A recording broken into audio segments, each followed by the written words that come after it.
Hello, everybody. Hope you guys are well. Just give me a second here to make sure that I am properly organized. I will be with you directly, as is my custom. It's a beautiful Friday morning, and I hope you guys are planning a fantastic, responsible weekend. Okay, let's just make sure that we're on the same proverbial page so that we can get this show on the road. All right, here it is. I feel like I'm in a dark room. Hey, Paula Scott, I see you. I feel like I'm in a dark room. Guys, thank you so much for taking the time to spend a few moments with me here on SML TV. Please, wherever you're watching me from, you're welcome. Whether you're from Kwakasomo, Kuchinsali, Kwabudimbo, Kutwapia, Kumonze, Kukabwe, na Kukopala, welcome. Whether you're from New Orleans, Alberta, Canada, Bogota, New Orleans, Louisiana, Baton Rouge, Louisiana, Ghost Town, Marshall's Plain, Cape Town, South Africa. You know, there's a place over there in Cape Town, South Africa called Ghost Town.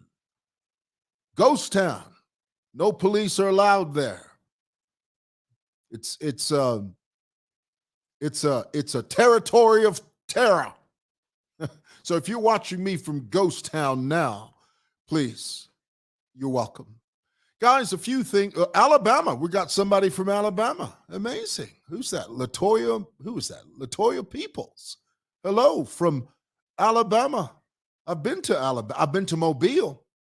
What's interesting about Mobile is some people say mobile, but it's actually Mobile, Alabama. Well, thank you, Mobile, Alabama. I'm not sure if you're in Mobile. Somebody's watching us from Western Province. Thank you so much. Bless you. Guys, a few moments. I'm going to keep this under 25 minutes, as you know. I will not keep you long. There's something on my heart I'd like to share with you. And let's be clear about something. Let's be very, very clear about something, guys, so that we know exactly what we're talking about. In Zambia, it's very easy to focus attention on the wrong thing. And so it's important to sometimes guide and lead the narrative so that people understand what we're talking about. Okay, it's very easy in Zambia to be distracted, not distracted, distracted. It's very easy for people to divert attention from one thing that is very important and begin to talk about another thing that is inconsequential. It's very easy to move attention and focus from things that are important and start talking about things that are completely insignificant. It's called the buzz of entertainment. But I want you to understand something today, guys, and I often say this, and I will never stop saying it, because I think each one of us has a duty to say this. I want you to know that people that put their names forward for leadership positions, such as the president, must be scrutinized. You must begin to really embrace this idea of thought. You must really get to a place where you totally engulf yourself and wrap your brain around this thought. Because where we're going, in the realm of real politics, this is what's up. This is the way the rest of the world does it. There's nothing unique. There's nothing abstract about Zambia. We have to follow suit. If we embrace the tenets, not tenants, tenets of democracy and all things democracy, we must understand this concept. People that put their names forward for leadership positions must be scrutinized.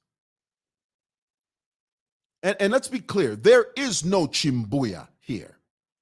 And this is one of the marks of a con artist. Do you know a mark of a con artist? A con artist is, or a manipulator, is someone that makes you focus attention on something else while ignoring the significant matter at hand.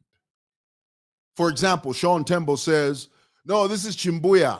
Ifi mwewaina I turelaka. We're not arguing. There is no arguing here. There's no issue pertaining to chimbuya here. There's nothing like that. This, my brothers and sisters, is a matter of national interest. Why, you may ask? Well, because the character of a president matters. It matters. So if Sean Tembo or anyone like him was insignificant in the sense that he wasn't running for president, who would care who Sean Tembo is? Who would care what Sean Tembo does? Nobody cares, and nobody shouldn't care. But the moment you become a presidential, in your mind, a presidential aspirant, whether or not you're able to accomplish that feat, because that feat is a preserve of a very few people who are able to become president. But if you place your name forward for president, guess what happens? All of a sudden, you become a person of interest. People want to know who you are. Guys, I've said this a multiplicity of multitudinous tens of times. I will never stop saying it, and I will say it again. Guys, gone are the days of Bachiruba. When President Chiluba became president, nobody knew anything about him. Nobody. The only thing the Zambian people were focused on was removing Dr. Kenneth Kaunda and installing President Chiluba. That was it. There was no scrutiny. But here's the thing. Times have changed, and we, my brothers and sisters, have to change with the times. If you can't understand that, if you can't wrap your brain around that, then there's a problem. You're not focused. So, in this dispensation, in 2022, anyone that stands for president or says they will stand for president, guess what? You become a person of interest. And if there are things that you have done in your past that could possibly impede or block your path to the presidency, it must be known. And we must ask that question. Now, this question that I've been asking Sean Tembo, why did he defraud the government of Botswana? I ask that because he says he wants to be president. So if you have a character, if someone has accused you of being less than in terms of your character, in terms of your integrity, guess what? We as the electorate have the right, we have the privilege to ask you, sir, when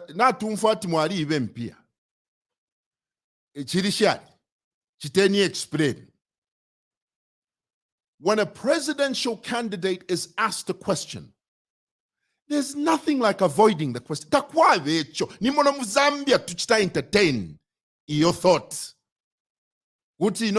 Atamanga. And guys, let's be clear. I've been asking this question online for a long time. Sean Tembo has never addressed it.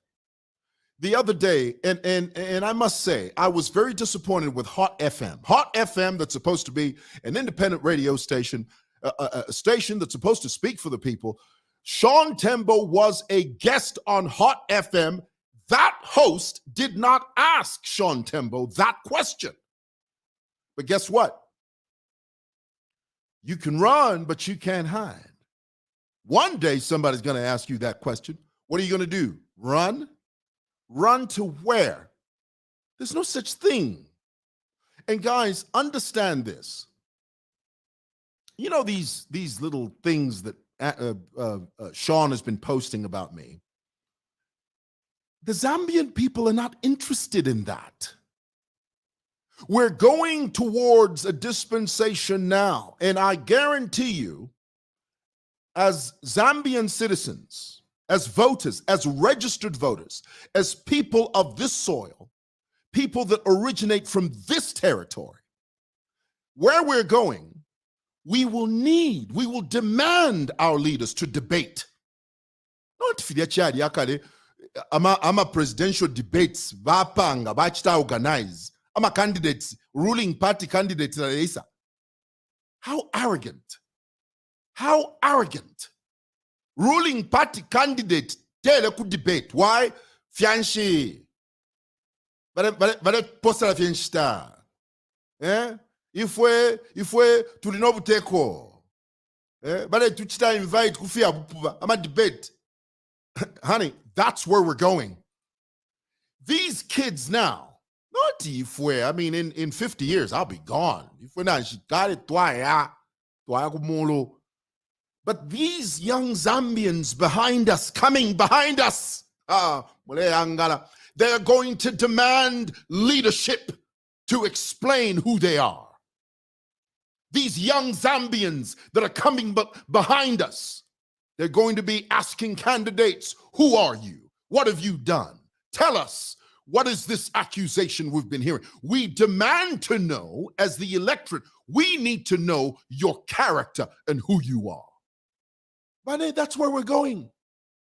So in the next presidential debate, if Sean Tembo is on the panel of presidential debates, guess what?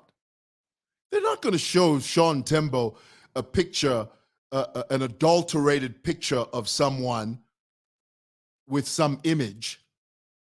Zambians, they don't care about that. What they're going to want to know is, Mr. Tembo, there is this accusation that you defrauded the government of Botswana. And here it is, you are running for the highest office in the land. This issue, Mr. Tembo, speaks of your character. Explain to us, what is this rumor about? The moment a candidate turns around and runs away, finish. Muzambia, finish. It doesn't happen. It's because Zambians, by and large, and President Chiluba was criticized for saying this, but it's the truth. Zambians are docile.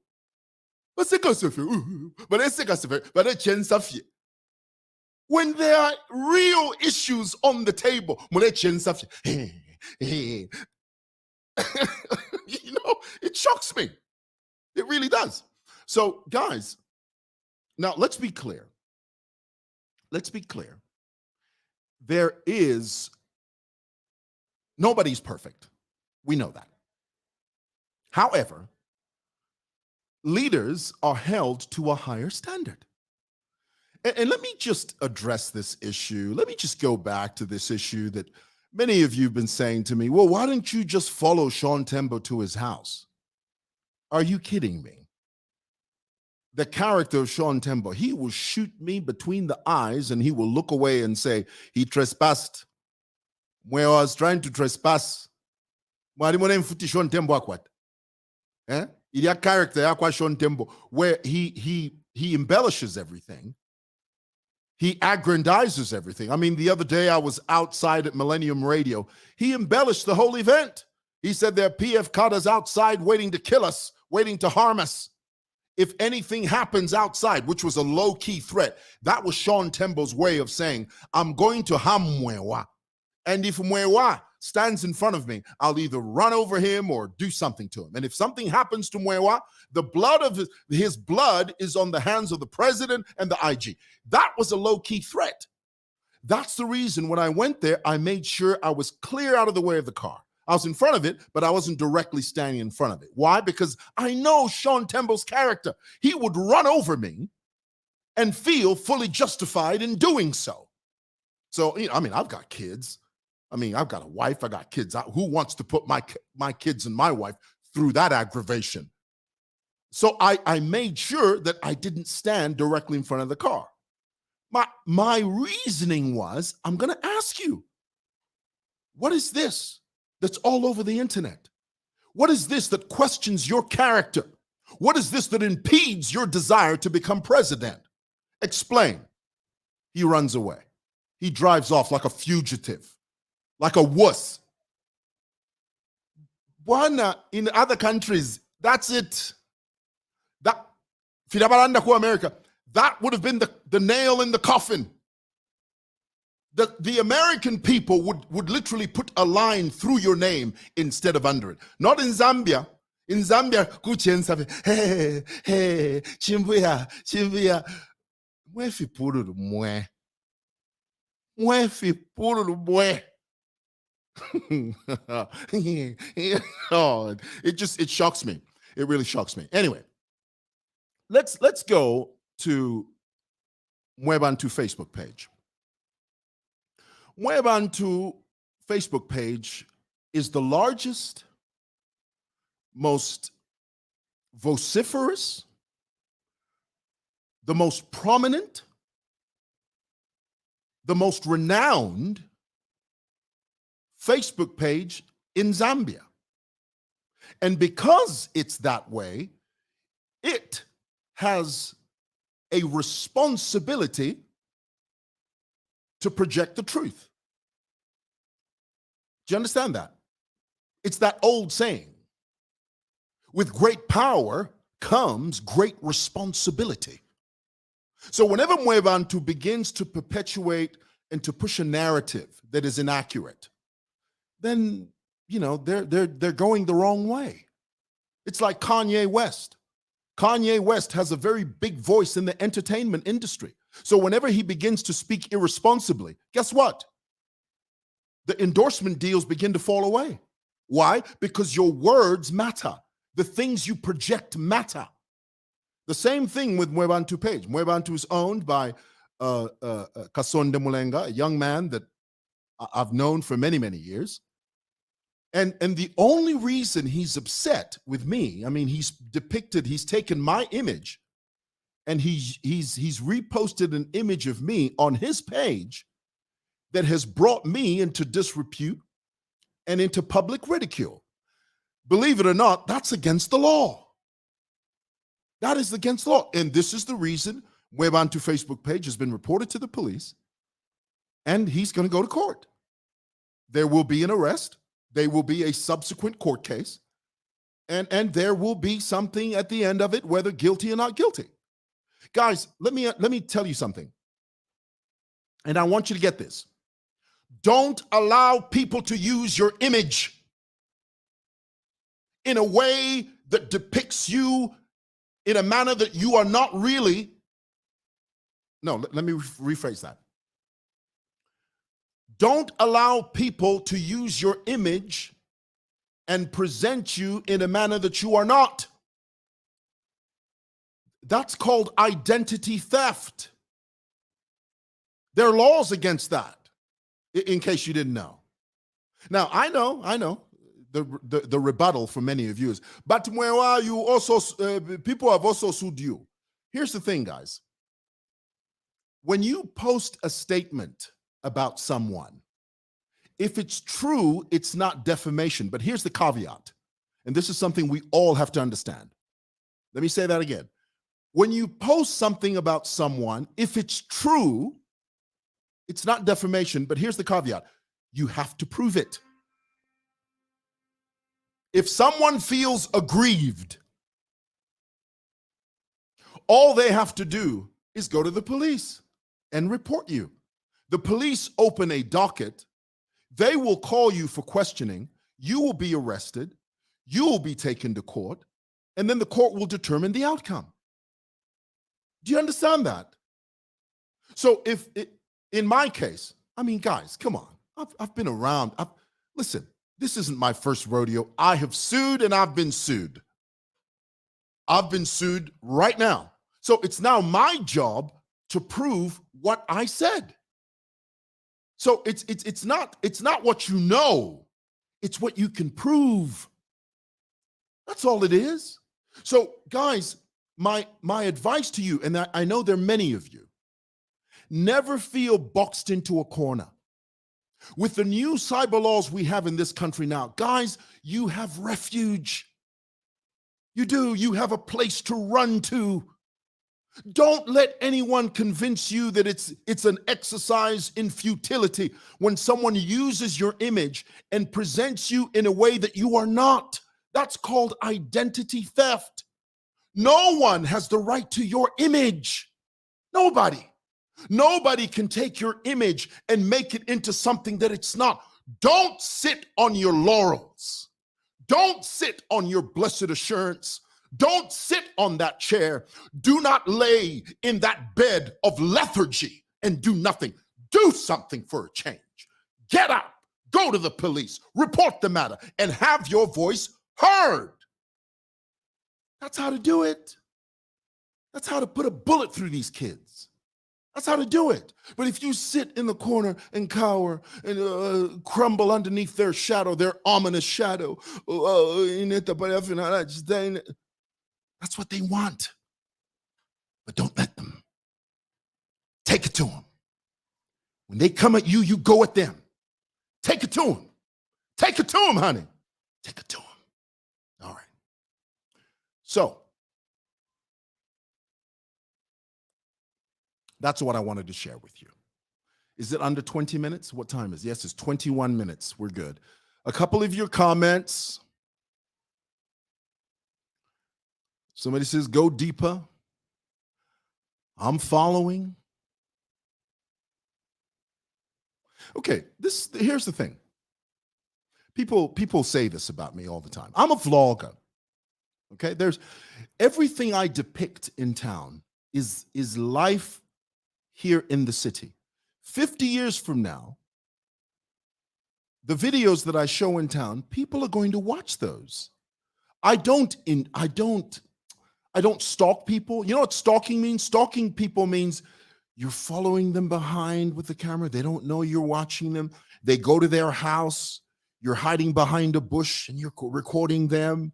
When they're standing in the kitchen at 23 hours at night, you go with your camera and that's stalking, and that's illegal. Street video vlogging is video diary documenting. You must understand that there's a difference. Now, I know this Owen, clueless, because if you don't know, you don't know. And this is the reason you need someone like me to explain it to you. Public video vlogging, there's nothing illegal about that. But there's everything illegal about me following you, stalking you. Unbeknownst to you, I'm recording you, I'm stalking you.